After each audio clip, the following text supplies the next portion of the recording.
887 regional visa. The main features of the 489 visa, it is points tested. Now, for those of you that have been following Skills Select quite closely, like myself, you would see that the number of points that you require in order to secure a nomination for a 489 is quite significant in comparison to, say, a 189 visa. So you're probably looking at about 80 points in order to be eligible. And there are reasons why the points test is so high, and a lot of it has to do with the 489 visa being subject to occupation ceilings, and also the number of visas that are available per state. So each state is restricted by how many 489 visas they can issue. Additional points are awarded for receiving state nomination, and it requires the applicant to be living in a regional area.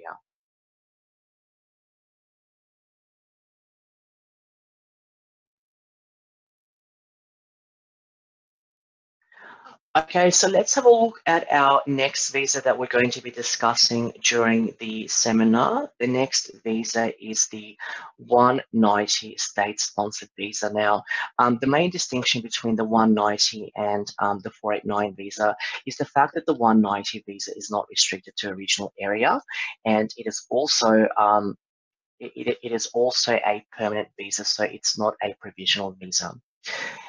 It is the only subclass that is in skilled nominated permanent SN visa class, and it was created as part of the 1 July 2012 Skill Select reforms. So similarly to the process of applying for a 489 visa, the applicant would have to go through a Skill Select process and be nominated by the state in order to make a visa application. Each state and territory have different nomination requirements, and today the focus will be on the Queensland nomination requirements for the 190 visa. Now, just to give you a bit of an overview of what a 190 visa is, as per departmental policy, the 190 visa is designed for skilled applicants who have submitted an expression of interest in Skill Select, and after being nominated by a state or territory government body, have received an invitation to apply for this visa. Subject to receiving an invitation to apply, persons can apply for the subclass 190 visa in or outside Australia. So there's no restriction in terms of where the applicant needs to be in order to meet Schedule 1 requirements. To be eligible for this particular visa, subclass 190 visa applicant must make a valid application.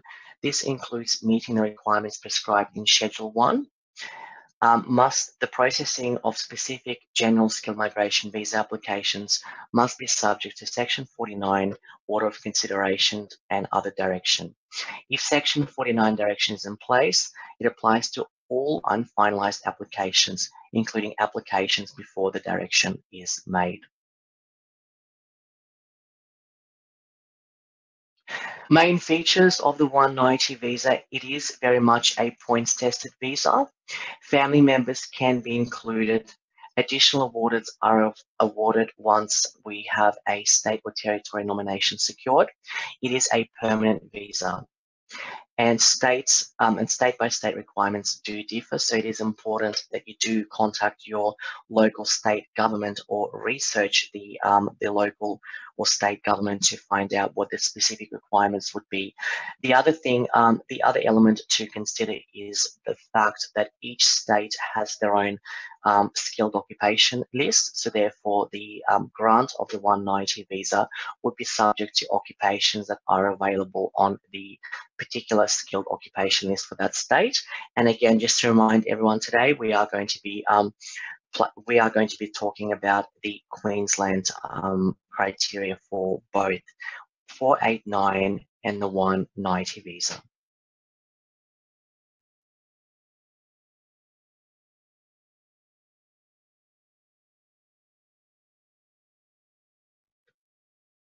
Okay, so in addition to the 489 and the 190 visa, we are going to be touching on the business skills visas, and Lynn Han will be providing a presentation in relation to subclass 132 and subclass 188 assessment by the Queensland Government. To set the context, Business Talent Visa allows an applicant to establish or develop an existing business in Australia, and Business Talent Visa, the subclass 132, has two streams. Stream 1, which would probably be, in my opinion, the most common stream that people apply for, is meant for high caliber business owners who want to do business in Australia. And last but not least, Stream 2, Venture Capital Stream, is for people who have sourced venture capital funding from a member of the Australian Venture Capital Association Limited, or AVCAL. Main features of the 132 visa: it is a permanent visa. However, it's important to remember that this is a permanent visa that is subject to monitoring by the states, and generally the states would monitor the business activities within 24 months. Some states do require progress reports to be provided as well.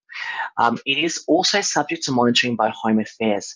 Generally, Home Affairs would monitor a 132 visa applicant within 3 years of the grant of the visa. Family members can be included, and one of the interesting features about the 132 visa is the age requirement. It is higher compared to, say, employer nomination scheme. So the applicant needs to be under 55 at the time that the invitation is issued, and states do offer concessions when it comes to applicants who are over the age of 55 if they can show significant business history. When it comes to the VCE criteria, there are eligibility criteria, and this is set by BSMQ.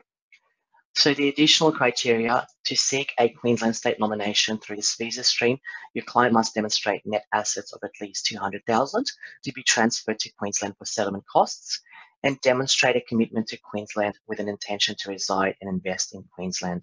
So I will allow Lin Han to further elaborate on these 2 points.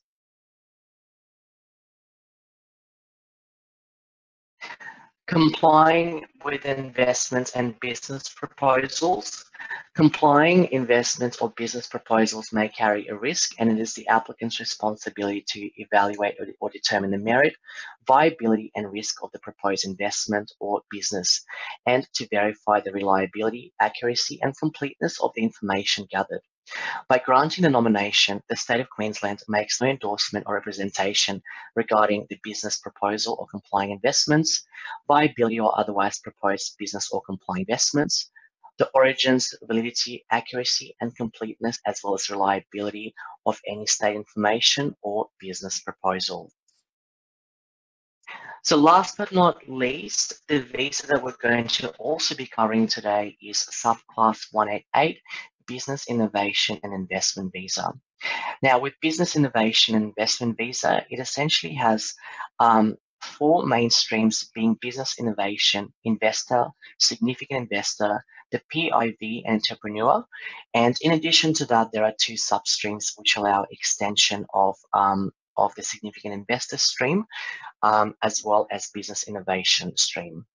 The visa is valid for 4 years and 3 months from the date of grant. This visa is for people with business skills. It lets you operate a new or existing business in Australia. The applicant must be invited to apply for a particular stream, and the invitation must specify which stream the applicant is invited to apply.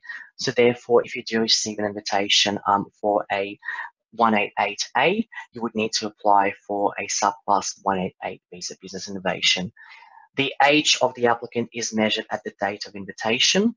The applicant must not have turned 55 unless there is exceptional economic benefit, which is assessed on a state-by-state basis.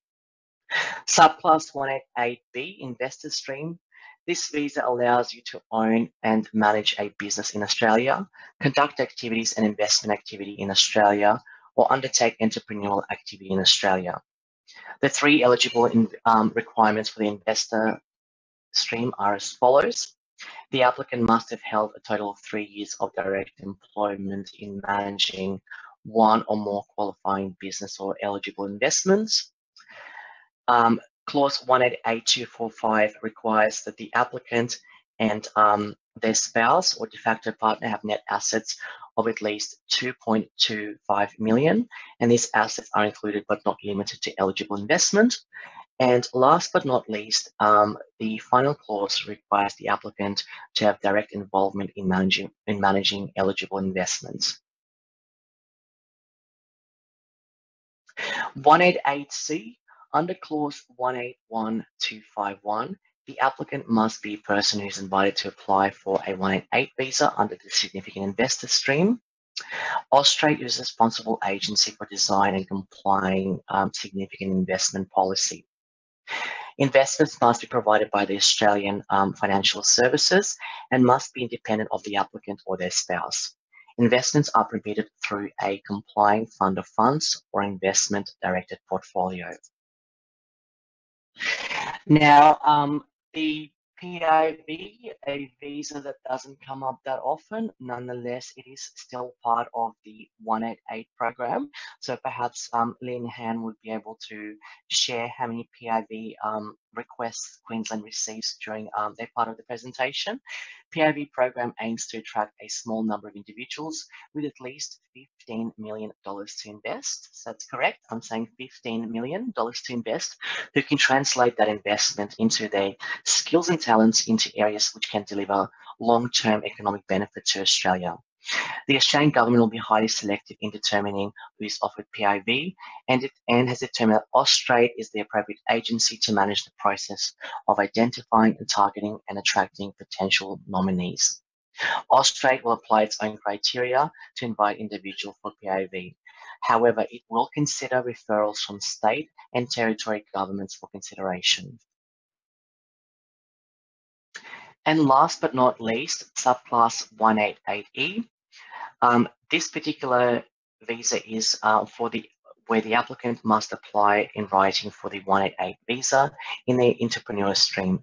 The invitation will specify the stream for which the applicant is invited to apply.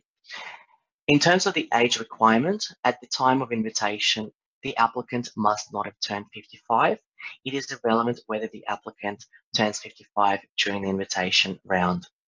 Exceptional economic benefit gives power to the states and territories to exercise flexibility to nominate applicants whose complying activity is or will be, in the view of the state and territory government agency, of an exceptional economic benefit to their state and territory.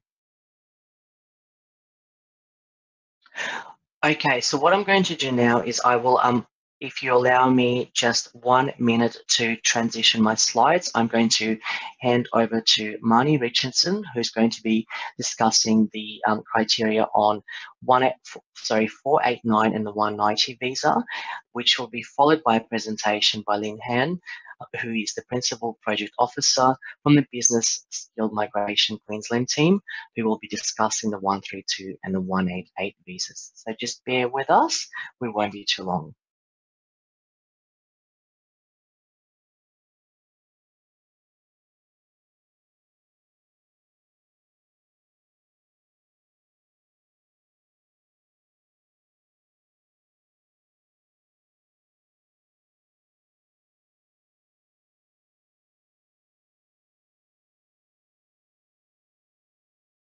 Okay, Marnie, you should be on the line now. Can we just test your sound, please?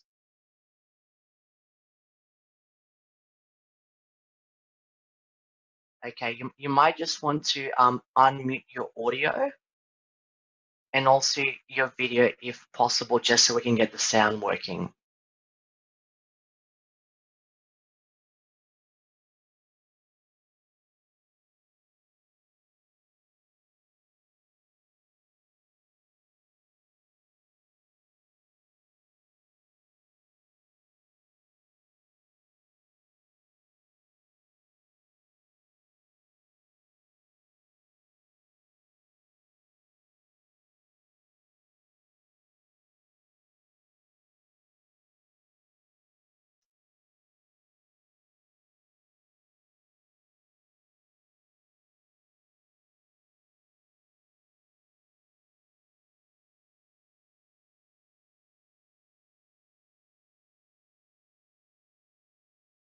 Okay. Yep, we can see you. Just give us a bit of a test run in terms of your audio. Hi, everyone. There, we can hear you. Excellent. No worries. No, Marnie, if you wouldn't mind just sharing your screen again, so we'll just do a transition to sharing the screen. It should be the top option, or it might be at the bottom of your screen. Just depends on. Yeah, excellent.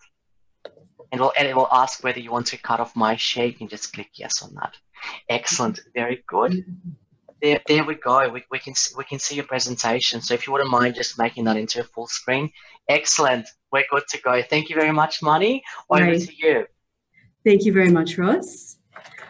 Good afternoon and welcome, everyone. My name is Marnie Richardson and I'm a Senior Project Officer at BSMQ, and I'm also a registered migration agent. So I'm really delighted to be presenting to you today. In the room, I also have Lynn Han, who is a Principal Program Officer, Project Officer for the Business Program, and also Ray Hernando, who is a Project Officer and Case Officer for the Skilled Program, and he's been in the program since the inception. So we really have a wealth of knowledge and experience in the room, so I'm sure we'll be able to answer any questions you have regarding the programs. So, one moment. Just see if I can, yep, that's it. Lovely. So for those that live overseas and interstate, I'd just like to start with some key selling points about Queensland. So I think it's not too much of a difficult sell. I absolutely love living in Queensland. And some of our top key selling points, I guess, are that we have a world-class education system. We have 10 major universities in Queensland and 300 registered providers for international students. We also have a very safe, healthy, family-friendly environment. We're very friendly here in Queensland. We let people in the traffic. We say hello to each other. And we also have advanced health services. So we have 70 public hospitals, 50 private hospitals. We have emergency ambulance transportation for those who are PR. And we also have, for those that with the Medicare card can access the PBS system. So our housing is still relatively affordable up here. The median house price in Brisbane, for example, is about 500,000, whereas in Sydney it's close to $1 million. We're very multicultural. We have a diverse community of migrants from over 160 nationalities. And as I mentioned, we're very welcoming and friendly. And one of the most important points, or one of the best points about Queensland, is that we're known as the Sunshine State. We have over 300 days of sunshine a year, and the average temperature is 23 to 28 degrees. And we have stunning beaches all up the East Coast. So now I've easily convinced you all to pack your bags and move to Queensland. I'm going to discuss the details of BSMQ and the Skilled Program. So who are we? We are Business and Skilled Migration Queensland, and we're proud to be part of Trade and Investment Queensland. So we have an agreement with the Australian government to nominate business and skilled migrants who provide economic benefit to Queensland. And we have our own set criteria. So we produce the Queensland Skilled Occupation Lists, or QSOL, and we have 3 lists. And they are updated annually. So at the moment, we're currently working with the Department of Small Business and Employment and Training on these lists. So they're going to be available. New lists and criteria are going to be available in July 2019. So we're at the end when there's questions, just to let you know, we can't give any information of what is going to be on the list and what's not going to be on the list, because we don't know yet. That's in the consultation process at the moment. So once nominated by BSMQ, applicants will be invited to lodge an application with the Department of Home Affairs. So at the same time the applicant is nominated, they will receive an invitation to apply for the visa. So the skilled visa subclasses I'll be looking at today are the 190, which is a permanent visa, And for the 190, for the nomination, the state nomination, an additional 5 points are also received, which you can include in the 65 points required. The 489 is a 4-year provisional visa. So as Ross talked about, the applicant needs to live in a regional area for 2 years once this is granted, and work in the regional area for 1 year, and then they can move on to the 887, which is a permanent residency visa. And the good thing about this visa is that 10 additional points are required. So if you have an applicant who is older, for example, and needs more points, then this could be a good visa to look at. So what are the benefits of state nomination? So Ross also touched on this a little bit, and as I just mentioned, the additional points are of benefit, 5 or 10 points. We've also created a pathway to permanent residency for Masters and PhD students. So we have specific lists for these cohorts that have different criteria for students. So PhD students can use the entire relevant Home Affairs list, and that is Legislative Instrument 18051. And a link to that can be found on our website. Now, I just really want to stress this point because Queensland is a little bit different from other states. If your client has 65 points, unless highest points are specified, but most are still just 65 points, we are very fair and equitable. We don't choose those on the highest points first. If your client has minimum points and meets criteria, they're very likely to receive an invitation. It's also very flexible, as Ross was saying. You know, there's more work experience requirements now for 187, 482. So these visas are much more flexible, and usually less work experience is required. So once the visas are granted, there are no conditions to stay with the current employer. So applicants can move around. So this slide shows the numbers of nominations comparison over the last 6 financial years. So if you look at the trends, the trends are an increase in allocations for the skilled program, which is great news for your clients. And we do expect that to continue.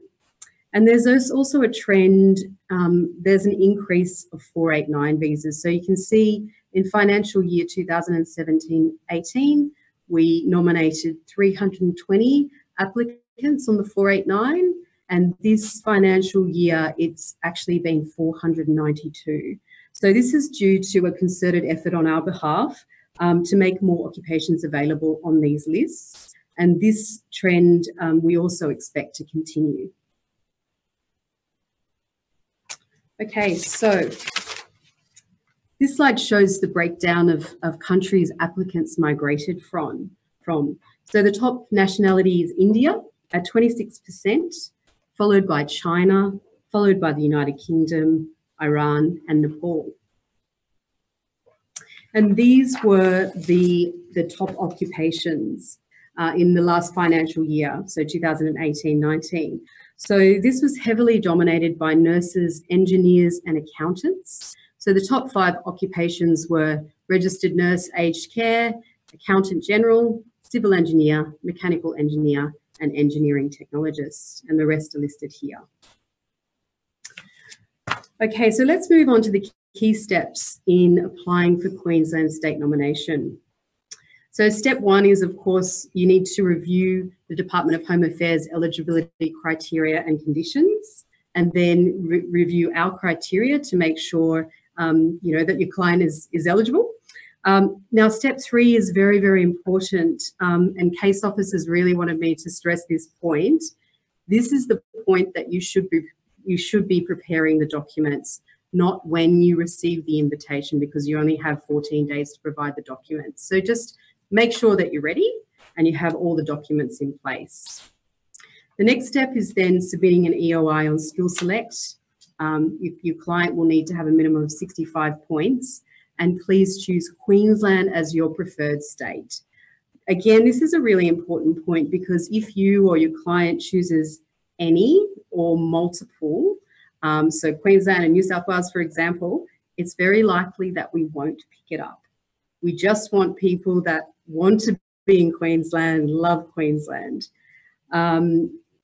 So please don't pay until the applicant has been invited and you've provided all the documents. So that's the last step, payment. So once the next step is BSMQ sending an invitation requesting further information to complete the assessment process. So you have 14 days to do this.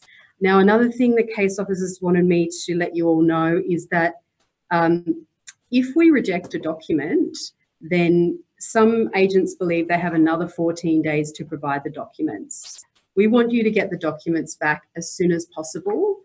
Within 5 business days is really the maximum we would like to see.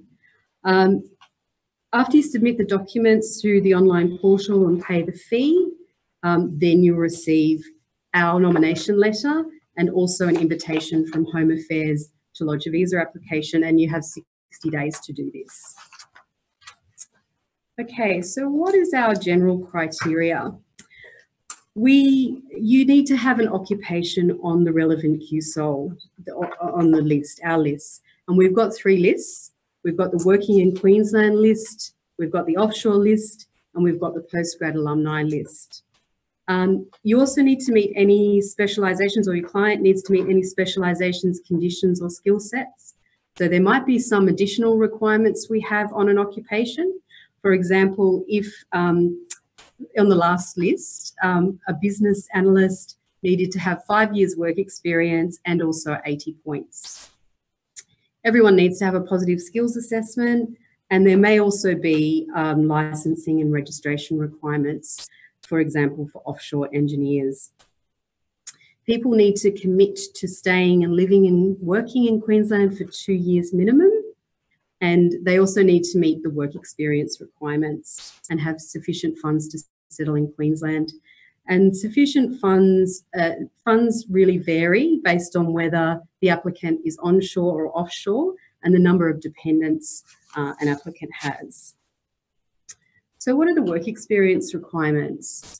They're the same for the 190 and the 489 visas. So if you have an offshore client, they need to have a minimum 2 years work experience for all occupations.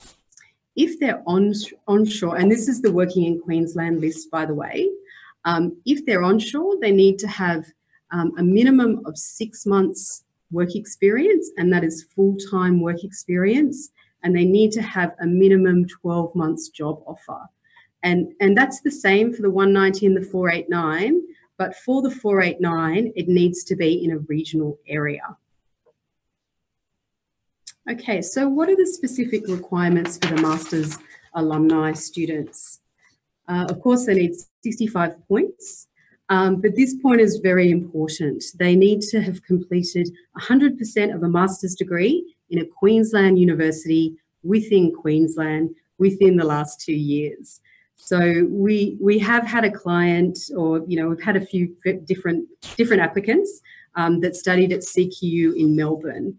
So that doesn't meet criteria. It needs to be here in Queensland. They need to be onshore.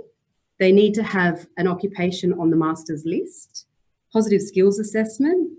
They need to already be working in Queensland, and they need to have a job offer for 12 months. But really important here is they don't need to have 6 months work experience. They just need to have a job.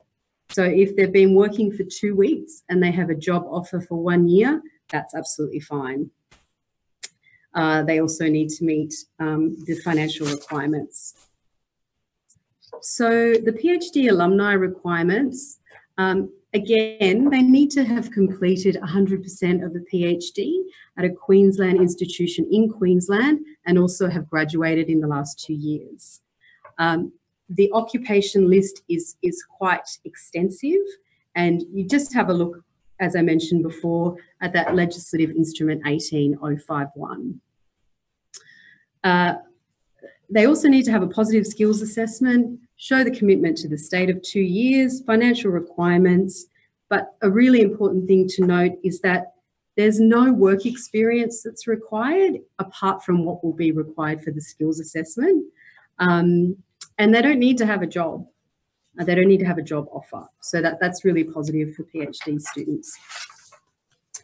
Okay, so I've put all the required documentation together for the skilled program, but I just want to start off with a few points about the documentation. Just make sure with the application form that both your client and you have signed the application form. Just put each document in PDF and merge the documents, so only one file per document request. With the financial documents, sometimes we get reams and reams of different financial documents, you know, the whole bank statement and so on. So just give the most relevant page, the summary page with the total amount, highlight that total amount, highlight the name, highlight the date. And then this sounds a bit obvious, but we do see it. The bank statement total needs to match the total amount on the financial settlement declaration form. So there's just some points on the required documentation that we want to let you know. So what is the required documentation? So our application form, and please download this from the invitation email, so it's the most updated form. Financial settlement declaration form, bank statement, skills assessment, statement of service, contract or job offer if required, 2 most recent pay slips. So you don't need to provide 6 months of pay slips, commitment statement, completion letter from university if it's a master's student, and evidence of a decision made on a thesis for PhD students. And then you need to pay the processing fee of $200 for offshore if the client is offshore, or $220 if they're onshore. But a very important note to be made is it's where you are located. So if the client is offshore and you're making the payment onshore, you need to pay $220 because of the GST component. So once your client is invited, then they just need to upload the documents to this portal, and you'll receive a link to the portal, and you can upload the documents here. If a document is rejected, you receive an email with a note, which will also be visible in the portal, and then you can upload the document here again. Okay, so some 489 things to remember. In support of the federal government, we're also going to show an ongoing focus to regional areas. So it's likely that more occupations and places will be available for regional applicants from July 2019. At the moment though, an applicant or client must be working in a regional area for 6 months when an EOI is lodged. But from July 2019, it's likely the applicant will need to be living and working in the regional area for onshore 489. So at the moment, you know, if you've been traveling from Brisbane to Toowoomba, for example, that's been okay for the last 6 months, but moving forward, it won't be. So just a note about regional postcodes. Just be very careful if you're advising your clients to go to a regional postcode that's very near Brisbane and the Gold Coast. You know, there's some suburbs such as Nerang or Greenbank or Waterford West, because they're still not allowed to work in Brisbane or the Gold Coast. So if they do that, they're going to be in breach of their visa conditions. So just a note on that. Okay, and then for 489, the positive thing is they don't need to work in the nominated occupation after the visa has been granted. They can work in any occupation. Okay, so important information to remember, do's and don'ts from case officers. I've said it before, saying it again. Make sure you have all the documents ready before lodging an EOI. You can't, or your client can't apply as an offshore applicant while still being in Queensland. So they need to apply for the using the onshore list not the offshore list. And we have seen some applicants do this because, you know, they may not have a job offer in Brisbane, or they may not have got the work experience, but they can't do this. They can also not apply while interstate. So any other states, if they're living and working there, they can't apply. Or if they're on a tourist visa. So some clients come over here on a holiday, but they're still living and working offshore, but they can't apply. They can't put their EOI in when they're here on holiday. They must go home first and then apply. Your clients can't apply if still studying. They have to have completed their studies and have a completion letter. And if work experience is required, it must be full-time work experience. However, some occupations, a full-time workload is less. So, for example, teaching, a full-time workload is 25 hours a week. And for nursing, it's 30 hours a week. So that's okay. We're happy to accept that. But 20 hours is not okay. So that's absolutely not full-time work. Okay, so a few other points to remember. Don't tell us when you've lodged your EOI or documents, because we can go in and pick them up directly and we can see the portal. So no need to do that. If you make any changes to your EOI before, you know, when you put it in and before you've received an invitation, you need to email us and tell us, because we may not see the changes. For example, if you didn't choose Queensland, if you chose any, but then you changed it to Queensland, we're not going to pick it up. So you'd have to email us. Again, we'll contact you when we get to your EOI. And I know, you know, sometimes, you know, processing times do vary. And, you know, we do get quite a few calls about when, you know, when is my application going to be processed, but you don't need to ask us. We're absolutely going to get to it if an EOI has been lodged. Just a few things that have come up recently, and this is from agents. They've been fairly new agents, but sometimes with the points, adding up the points, they've included an additional 5 points for Australian work experience for people that have a vet assessed skills assessment, which is absorbed by the skills assessment. So I just want to, I know none of you would do that, but yeah, you can't do that. You can't allocate another 5 points if they've only got 1 year work experience. We've also seen a few errors on occupations, mainly resident medical officer. We've been seeing a lot of medical practitioner NEC occupations coming through, but they only have 1 year of work experience. So of course they can't be that occupation because you need 5 years of specialist training. So just be really careful with the medical occupations, because obviously if you went forward and lodged that visa, that would be refused because it's not the right occupation. Okay.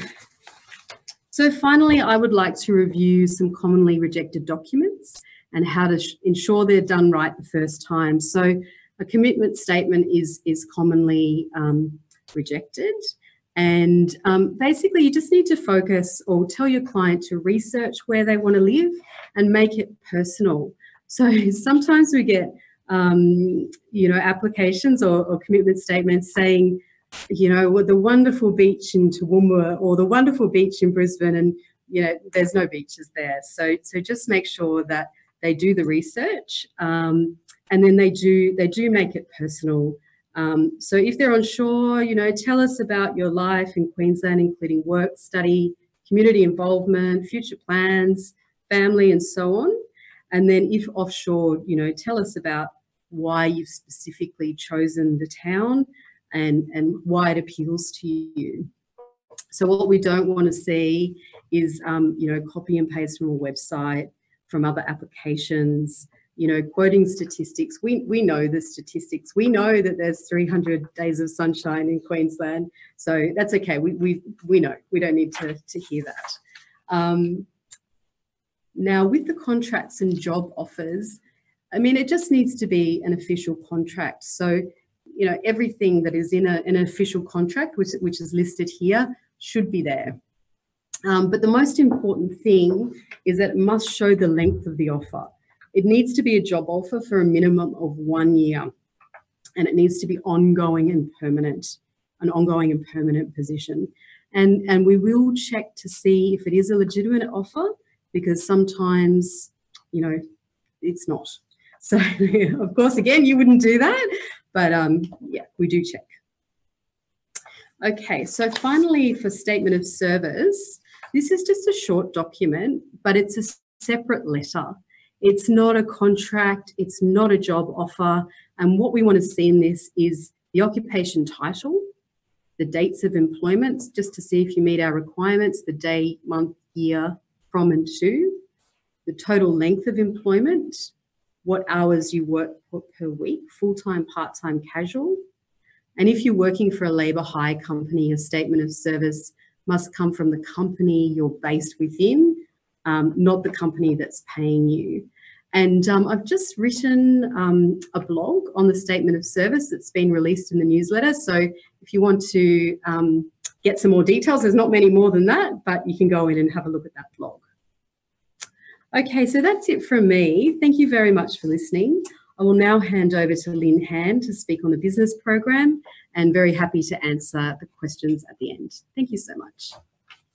Thank you very much, Mani. Thanks, Ross.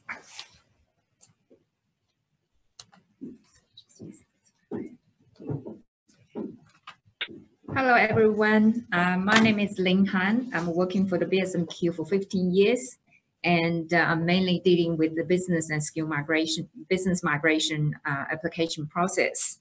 So I'm very happy to be here to share some information with migration agents internationally and go through the processing procedures for processing business application. And also we have would like to share some key issues when we assessing application we can come across over. So I'm sure Mani has already talked to about the lifestyle in Queensland in order to attracting overseas skilled people. But at the same time, I would like to talk about some reasons why those business migrants to choose Queensland to be settled and doing business in Queensland. As you can see, there are many reasons why business migrants choose Queensland as their preferred states and also doing business, because Queensland economy is growing at 3.5% compared with the rest of Australia, 2.8%. And also we can see Queensland, the business and the living cost is more effective. And also we have lowest payroll tax.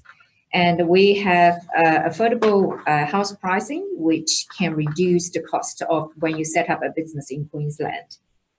And also the location is another amazing reason which attracting business, especially business migrants from Asian countries, because we have strategic Asian Pacific location, which have similar time zone, and you can be business can be conducted in the same day within 2 hours different. And also Queensland is the only state in Australia having 6 international airports. None of other states has that. And also Queensland government is aiming to attracting more innovative entrepreneurs through the Advanced Queensland program that can provide 650 million program over the 4 years to support and the knowledge-based industry and entrepreneurs to commercialize their products and services in Queensland. And also in terms of investment-ready projects, and because we're part of the TIQ Trade Investment Queensland, and we have 8 regional offices and 12 overseas posts around the world. And so those offices can help attracting overseas investors in a different diversified industry. And recently, BSMQ involved into a various workshop, investment workshop in the regional, which we did deliver presentation and to help the local Queensland companies. Okay, for business migrants, I think they're more interested in, fund investment opportunity, because most of them are going to be set up a business in Queensland. So Queensland has many reasons that's attracting successful high net worth people to be settled business in Queensland. And we can see the food, agribusiness, mining resources, tourism, and international education are the traditional industry in Queensland, but we can see more applications coming from different country, and it actually invested into emerging industry, which is knowledge-based and urban development and infrastructure. So we can see because Queensland provides 30% of Australian horticultural production and has half of Australian cattle herds. That is the very strong industry in Queensland is food agribusiness. But we also know that Queensland is the second largest state, which having very rich the mining and the resources. So Queensland is the world leader of the production and export of the gas and the minerals. And tourism, of course, is another very attractive industry, which provides provides 10 billion annually and employs over 250,000 of Queensland people.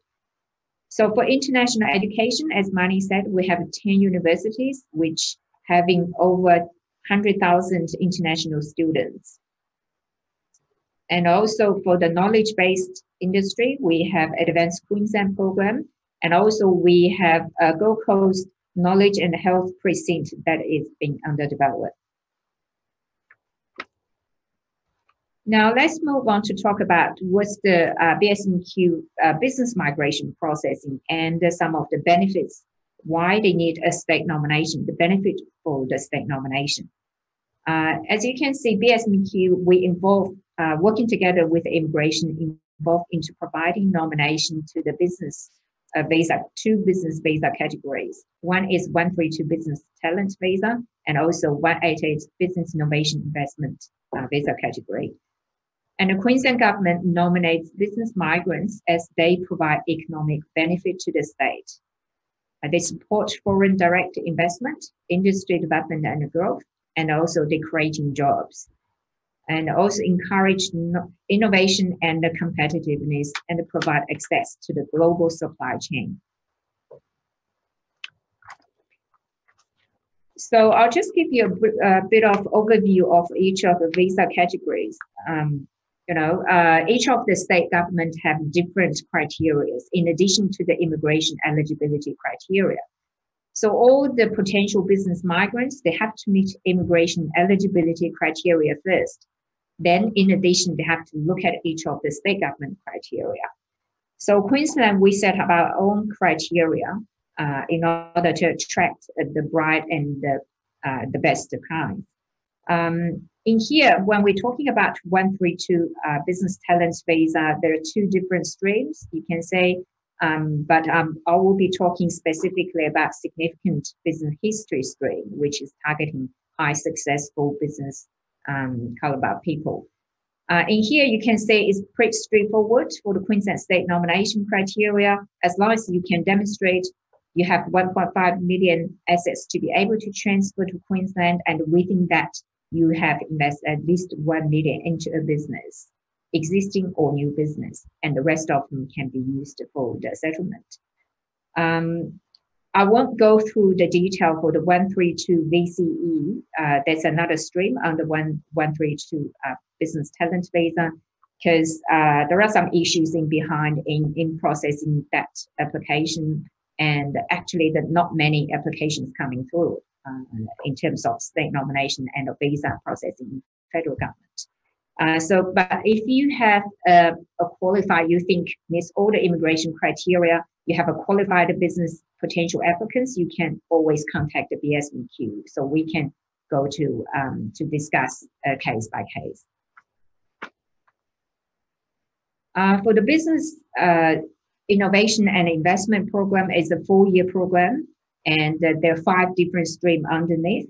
But today I'm not going to go through all of them in detail, but I will specifically talk about 180, the business innovation. In here, you can say business innovation, we focus on, as long as you meet immigration criteria, our nomination criteria is very simple and straightforward. So as long as you can demonstrate you got 800,000 assets to be able to transfer, and you're willing to invest at least 200,000 into an existing or a new business in Queensland.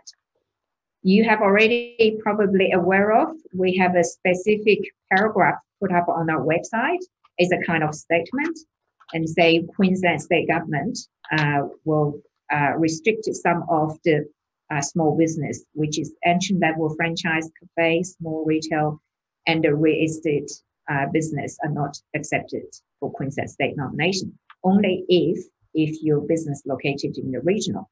But the detailed requirement, what is entry level of a business, I will talk about later in the important information.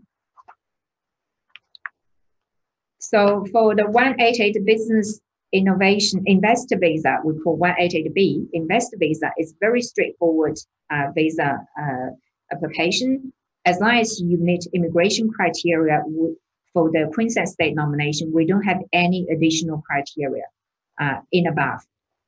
So we absolutely mirror the immigration requirement, not like other states, they also require applicants to do business in addition to the 1.5 million investing into the bond.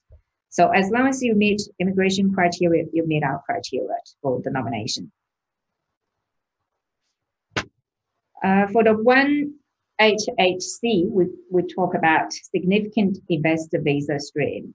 It's also, this particular visa stream is quite popular as before, but you can see since immigration changed the criteria from the 1st of July year 2015, the application numbers dropped. But we still believe that as long as it is a significant, assets as applicants need to transfer, and also like a 5 million investment into compliant investment, you have to meet the compliant investment framework which is set up by Austrade.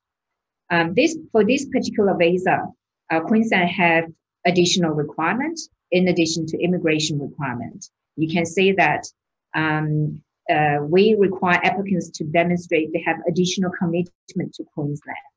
That means either you, as long as you can demonstrate if you have kids to study in Queensland, or either you have other investment in Queensland, or you purchase the property in Queensland in the future at the 888 stage, as long as you can demonstrate either any of these items, you will meet our criteria.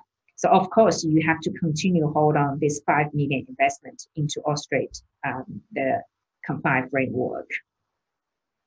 In here, I want to mention one thing in here. We have a special announcement and a statement on our website in terms of 188 SRB visa holder to apply for 888, because we have some issues coming crossover when we're assessing the 888 stage. The issues in related to when they're going to lodge their application, visa application to immigration, that has to be after 3 years and 11 months of your visa being granted. And also issues being appeared in related to the continue hold on your 5 million investment for the whole life of your provisional visa. So that's a very critical issues that a lot of 188 visa holder didn't aware of. So we put a very specific long statement on our website. So I hope everybody can check that before you go to apply for 888. For the PIV 188B, because state government is not involved into the nomination, so I'm not going to touch on that. But let's go to the 188E we called entrepreneur stream. It's a new visa which immigration announced in the end of year 2007. And so far, we haven't got many applications coming through to apply for this particular visa, but we got a lot of EOI lodged in every day, every time. You can see lots of EOIs coming. But when we go through it, nearly 99% are not qualified to apply for this particular visa. Because I think the difficulties for this particular visa is because potential applicants need to sourcing at least 200,000 funds from the third party. not many people actually understand that part. And if you look at the third-party definition, one of them is the state government fundings. So for Queensland, we have Advanced Queensland program, which will be supporting for these sorts of funds. So if you think you can bring in your brilliant idea and wants to commercialize into a product or service, you would like to contact Advanced Queensland, and they have a website, and you can search for whether you will be qualified to apply for this 200,000 funding. In addition to that, of course, you have to provide a very comprehensive business plan, and also you have to submit sort of like agreement in between the company or the organization or the government organization who provides you those 200,000 funds.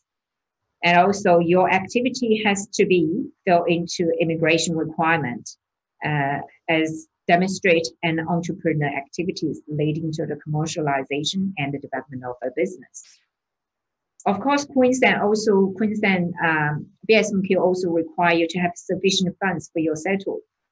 So that's is not much, but at least you got to show that you have at least 50,000 cash available for settlement. Let's move on. I would like to share some stats with you to demonstrate how the business BSMQ processing business application, and show you some comparison from the year 2013-14 up to now. You can see the significant increasing for the business application in Queensland. That's a huge increasing for the 132. Start from year 2013-14 and up to now. The 188 business innovation investment application is pretty much stable compared with the few years ago. And then you can have a look at this chart, which show you the country migrating from. So apparently, China is still the top one country where we're receiving most of the business migration applications. And but you can see slightly the changes in between. The Vietnam market now became the second large market for our business migration. It's due to our proactive market promotion in Vietnam. Our manager has been to Vietnam several times, and in conjunction with the local migration agents, doing the promotion in Vietnam. And also you can see that South Africa has always been the traditional migration country, and also some other emerging countries you can say from like India, Iran, there's some emerging, and Malaysia emerging markets as well. And here, this chart shows you some industry sectors, the top industry sectors, most of our migrants invested in. And the wholesale in here is the top one, which including a lot of people involved into exporting business is fell into wholesale. And the construction is another industry which attract a lot of investors coming. But in the construction industry, a lot of property development, commercial, residential industry, property development business fell into this construction industry. Accommodation, food, and services, which attracting lots of people investing to tourism, which including the accommodation, hotels, motels, resort, various different tourism-related investment.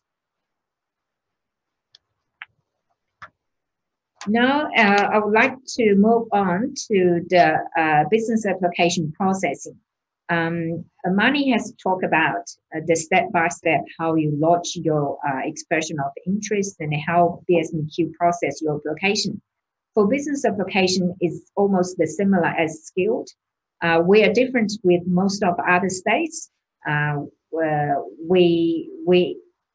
processing is start with you lodge your expression of interest directly from skill select, and we pick up from there.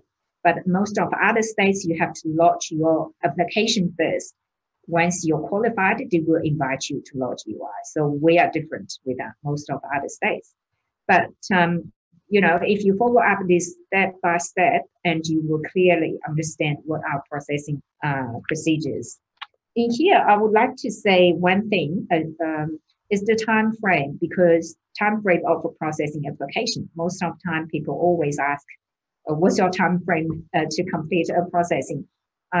Normally, we would say 10 working days to process a business application, but it's really depends on our workload, and also it depends on the quality of your application.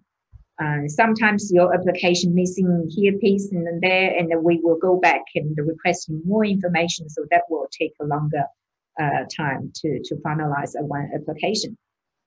And also, if you're not going to submit application within 14 days we required, you can always be sending email to us requesting for extension. Otherwise, if you're taking too long to respond, we may close the file. And also, another thing needs to be stressed in here is recently we have a lot of renomination occurred. The issues raised our awareness is after you get our state nomination, it's only valid for 60 days. You have to get your visa application lodged within that 60 days after nomination. If you missed out that 60 days, and you have to relodge a new EOI and go through the whole the state nomination process and pay the fee again. So we don't want that happening. And at the same time, if you missed out this nomination, you applied a second time, you taking our more allocations, because every state's got allocations, limited allocations left. We don't want that happening again and again. And when applicants can be nominated twice, third times, and a waste of our time and a waste of your time. And so we now put up on our website, if your clients miss the 60 days, renomination will be considered after 6 months of your first nomination. Here, I think that's the most important part when we are assessing state nomination of a business application. Some key issues that when we are assessing applications, some key issues we've been cross over is in terms of the required documentations. For business application 188A and 132A, there's a key 3 documents when we request from applicants and when we're doing the nomination approval. Some key issues occur in here. For the application form, we often found migration agent didn't put applicants' contact details. For example, their email address and their applicants' living address or residential address, they always put agent's email address and also agent's contact details in there. So that will not be accepted by us. If you, for the business proposal is the most important part when we're doing a nomination process. And we strongly suggest you, or you must using the business proposal template, which we advertise on our website, because a lot of information is designed within linked with our Apollo system, processing system. So if you have some additional information, like you have more than like 4 pages or 10 pages, the special designer business proposal, you can attach as an attachment, but you still need to using our template to complete the template file processing.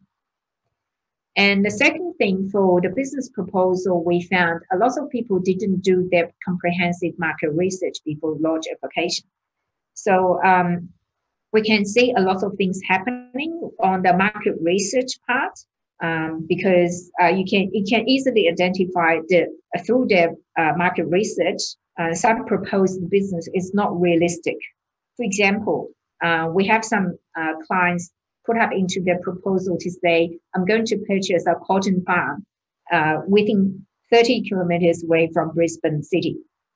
You can obviously say they didn't do their market research. We don't have like a cotton farm within the CBD, 30 kilometers from the Brisbane CBD. It's all in the rural areas, and which area is having that capability to grow cotton. They obviously didn't know. And we have some other applications, like to say, I'm going to set up a garment, factories in here. I'm going to employ 200 people in here. So thinking of, labor cost in Australia and Queensland is not going to happen by investing like 800,000 to employ 200 people in here. So realistically, when you put up your business proposal, you really need to do a thorough research in terms of industry, market regulation policies, and the license requirement. And also for the business proposal, we are going to expecting applicants to demonstrate their proposed business going to be benefit to Queensland. How are we going to assessing that? We were looking at whether your proposed business can be creating jobs, that's job creation, whether your business can be bringing innovative products and technology, or your business can be set up a global linkage to the overseas network, which will help Queensland for exporting Queensland products, or whether your business could be benefit to the regional development, or whether you can transfer your skills and to enhance the industry competitiveness. So all these, the key elements or the facts which we'll be assessing against the state nomination. And also we expecting all these business proposal is specially tailored for the individual applicants.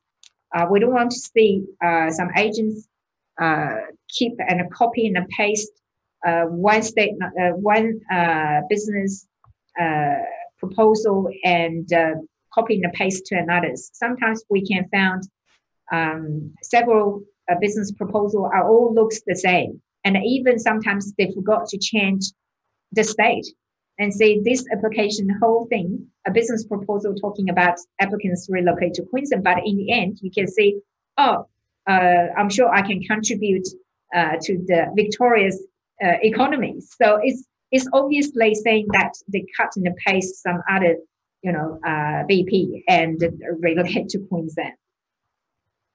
And also another thing we would say, each of the business proposal has to be very specific, not a very broad. We can see lots of BP was talking about very broad and talking about international industry, talking about international markets, talking about, some information not relevant to these particular applicants. So we want to say the BP is go to the straightforward to the point and tell us what this applicant's strength, what he's going to do and how he's going to do business in Queensland.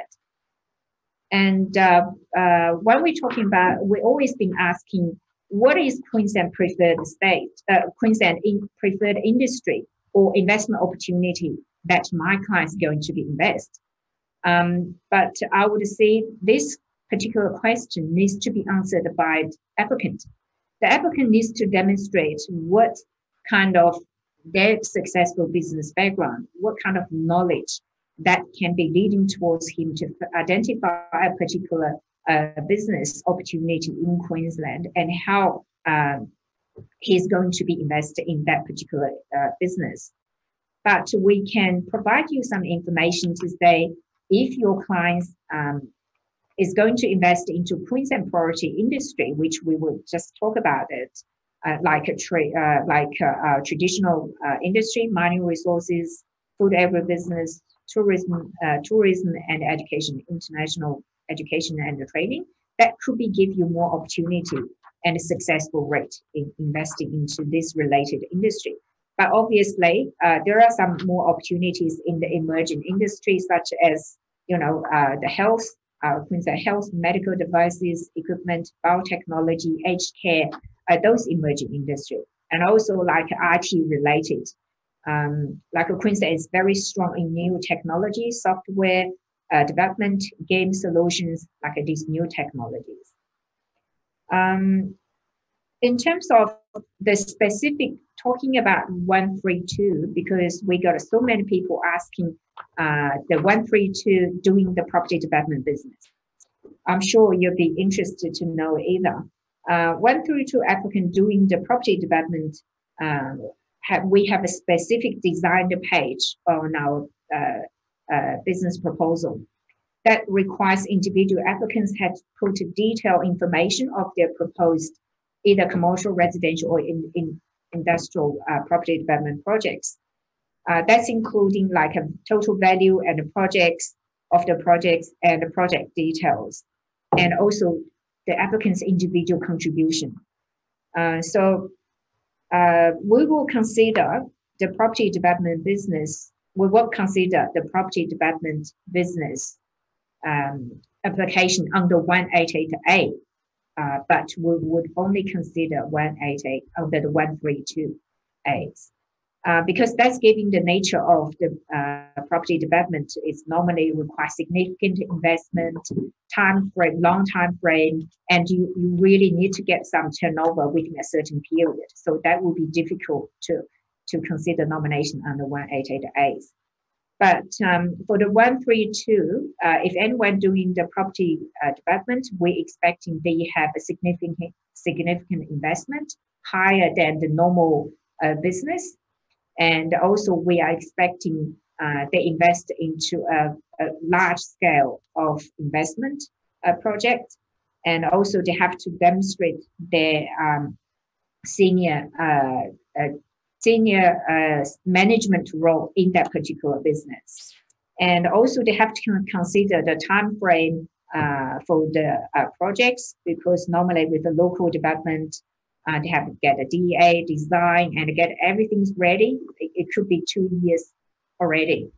And we would prefer if any people doing property development, the local property developers or existing company would help them to understand regulations and the policy before they enter into that industry.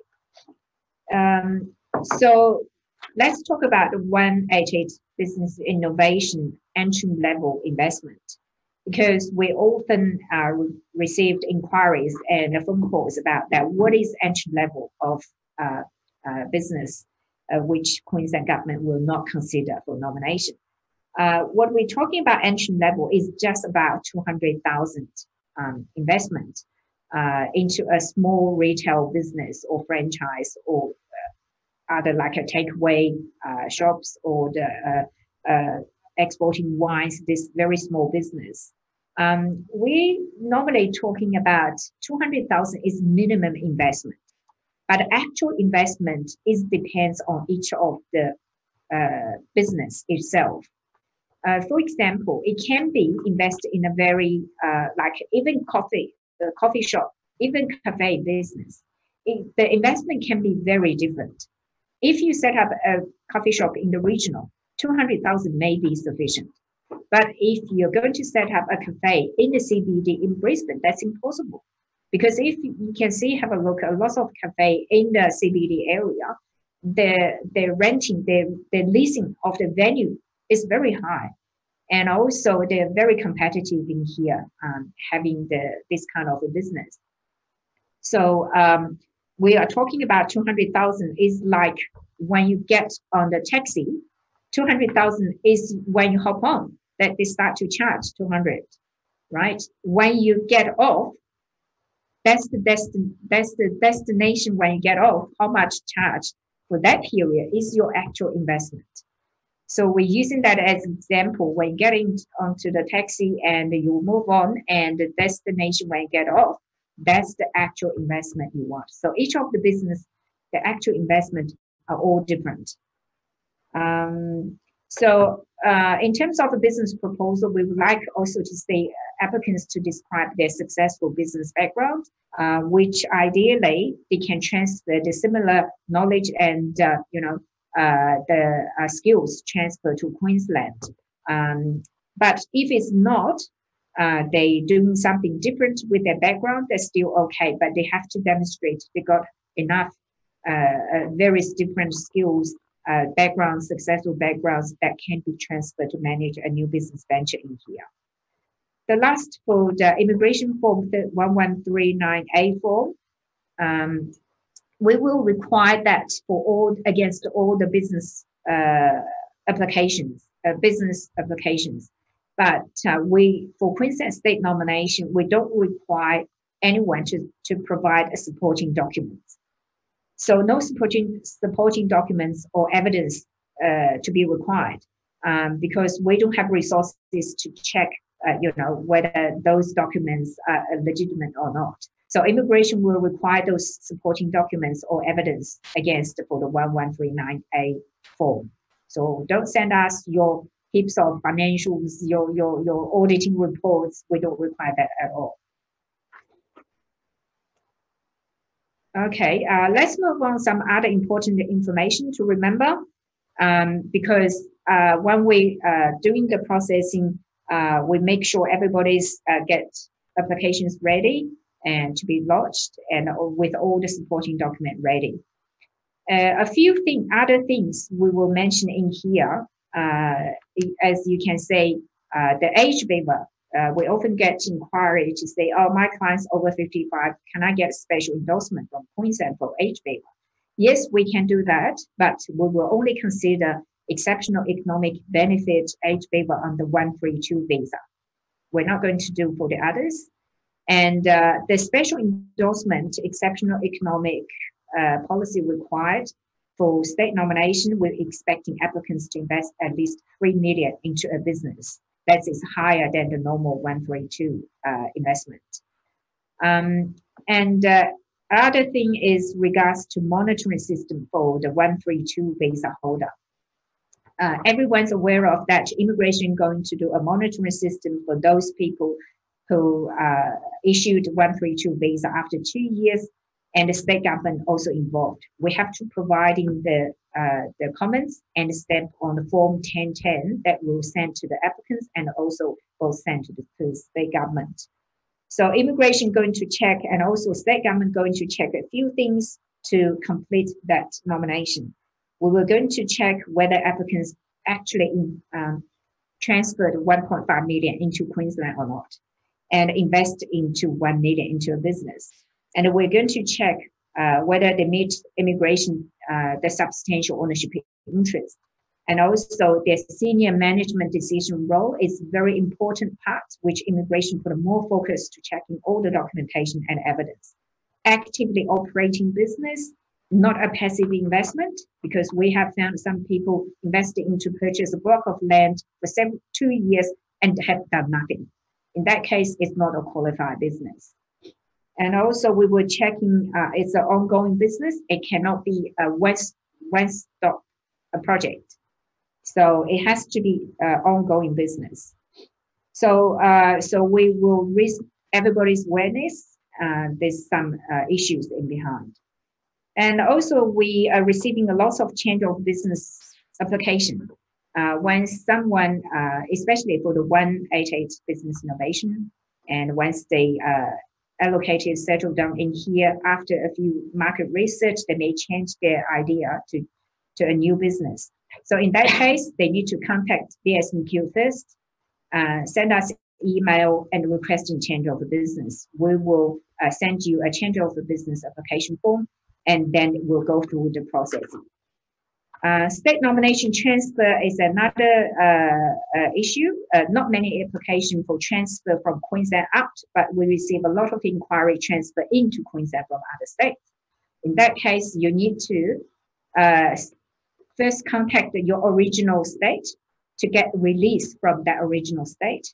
And the original state needs to sign off the form 1414 and then forward all this information to Queensland and inform Queensland your client's going to transfer the state nomination. But basically, Queensland is not allowed our clients to transfer to other states, only if you have very strong specific reason. For example, you have health problem and you have to show your medical certificate. We will allow you to transfer, but it has to go through the transfer processing. 188A and 188C can be extended. And if your client's asking for extension, just please send email to us and requesting for extension. We will send you the whole list of extension to go through the extension process. The last is the aftercare service. BSMQ provides a very comprehensive aftercare service for all our business migrants. We would like the migration agent to be aware of, once your clients get their visa and settled in Queensland, we require them to contact us within 28 days once their arrival. We're going to set up a meeting. We will prefer to set up a one-on-one meeting with them and go through all the immigration requirement and the Queensland State Government requirement. We have some forms the settlement information collection form needs them to be able to complete and send us back.